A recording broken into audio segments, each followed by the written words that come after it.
Penguin Random House Audio presents The Genius of Women, From Overlooked to Changing the World. This is the author, Janice Kaplan. Preface. A cadre of academics, all men, put together a canon of books some years ago that they considered essential reading. These great books came to define what it means to be an educated person, and schools including Columbia University and the University of Chicago used them as the basis for a core curriculum. 100 or more books made the list. Not one of them was written by a woman.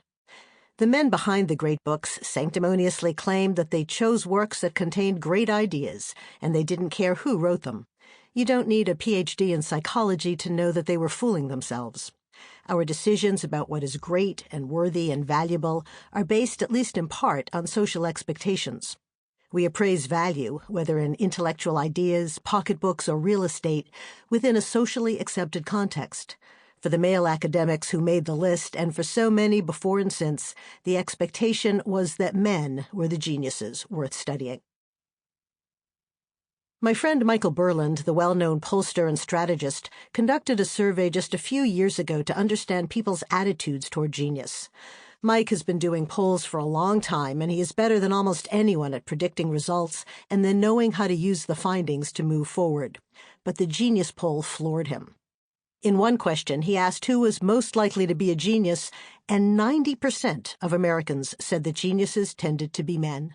When asked to name a female genius, almost the only name anyone could come up with was Marie Curie. How did we get to the point of ignoring, undermining, and overlooking the extraordinary talents of women?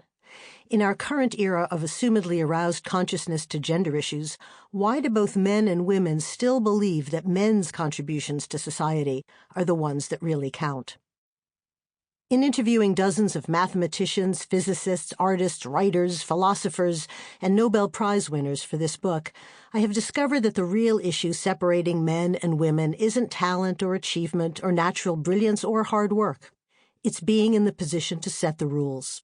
Men have had that power, and women have not. Men have been making the decisions about what is good and what matters, and their biases become the status quo, the accepted ethos for all. Recognizing genius does not have to be a zero-sum game, and yet it often feels that way.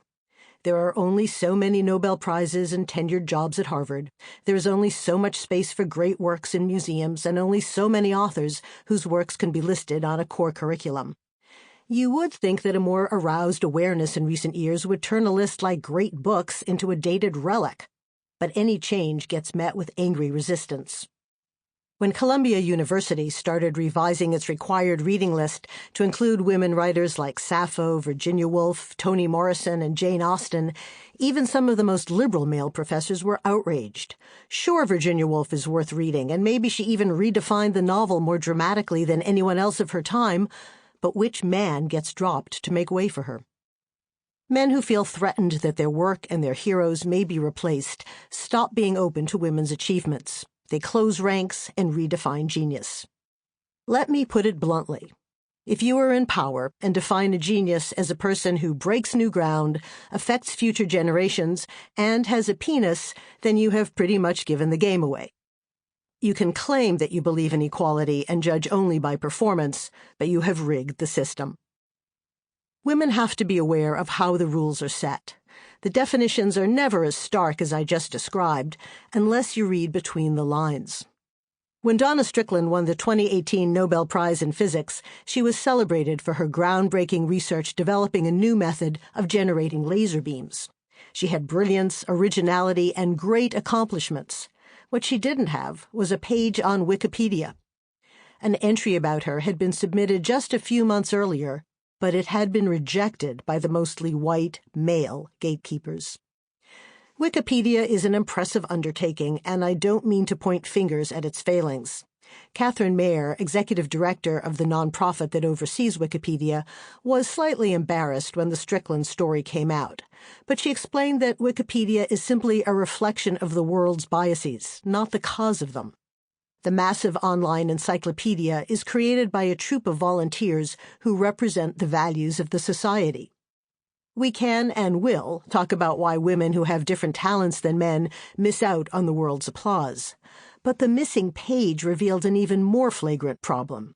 Women who have talents the same as or greater than those of their male colleagues — she won the Nobel Prize, for heaven's sakes — still get ignored. Wikipedia guidelines don't specifically define genius in physics as requiring a Y chromosome. But by denying Strickland's entry, they basically did. You don't have to be a genius to have a Wikipedia page. You just have to reach the level of notable, which isn't really a very high standard. But only about 15% of the biographies on Wikipedia as of 2014 were about women. By the time of the Strickland oversight, the number was close to 18%. A measly 3% increase may not sound like much, but Mayer said that it represented 72 new articles a day, every single day, for the past 3.5 years. All that, and they still hadn't managed to include the woman who had received the highest honor in her field. Do you see what I'm trying to say here? You can do great work.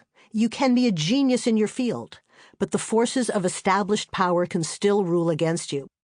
When you are a woman and 85%, give or take 3%, of the people whom society considers notable are men, you have a tough road to travel. At about the same time that Strickland was in the paradoxical position of being ignored and winning a Nobel Prize, the Barnes Foundation in Philadelphia opened a show featuring the Impressionist painter Berta Morisot. You wouldn't normally expect to find a connection between a 19th century artist and a 21st century physicist.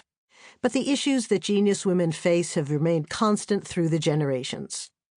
Esteemed art critic Peter Schjeldahl calls Morisot the most interesting artist of her generation, which included huge talents like Manet, Degas, Renoir, and Monet. Those artists considered her part of their inner circle and held her work in the highest esteem.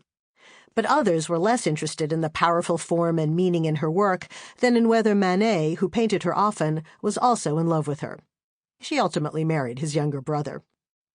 Schjeldahl says with some dismay that despite the breathtaking quality of her work, Morisot was not so much underrated in standard art history as not rated at all. What's going on? However much we like to think that we judge work exclusively on its quality, determinations don't happen in a vacuum. Knowing whether a man or a woman created a painting or a physics equation or a great novel changes your view of its value. The Barnes even subtitled its Morisot exhibit Woman Impressionist, which just drips of unintended sexist condescension. Is a woman impressionist different from a real impressionist?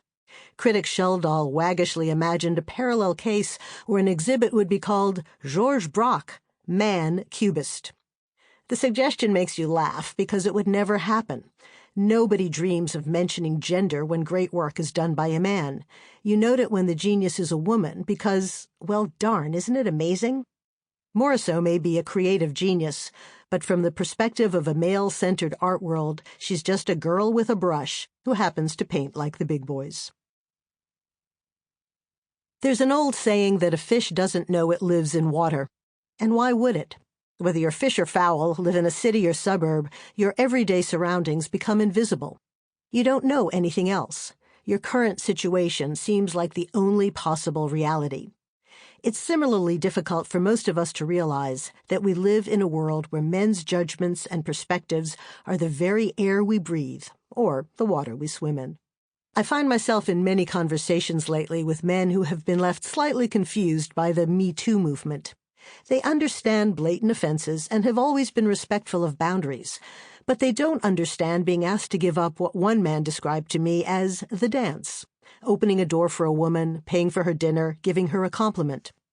One older man I interviewed for this book helped me off with my coat when we first met at a restaurant and then offered me his arm as we walked to a table to talk. I declined. He rushed to pull out my chair.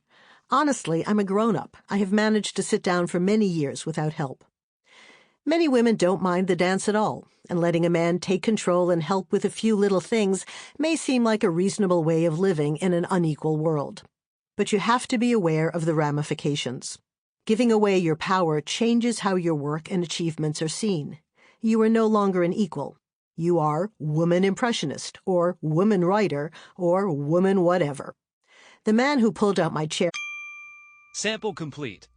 Ready to continue?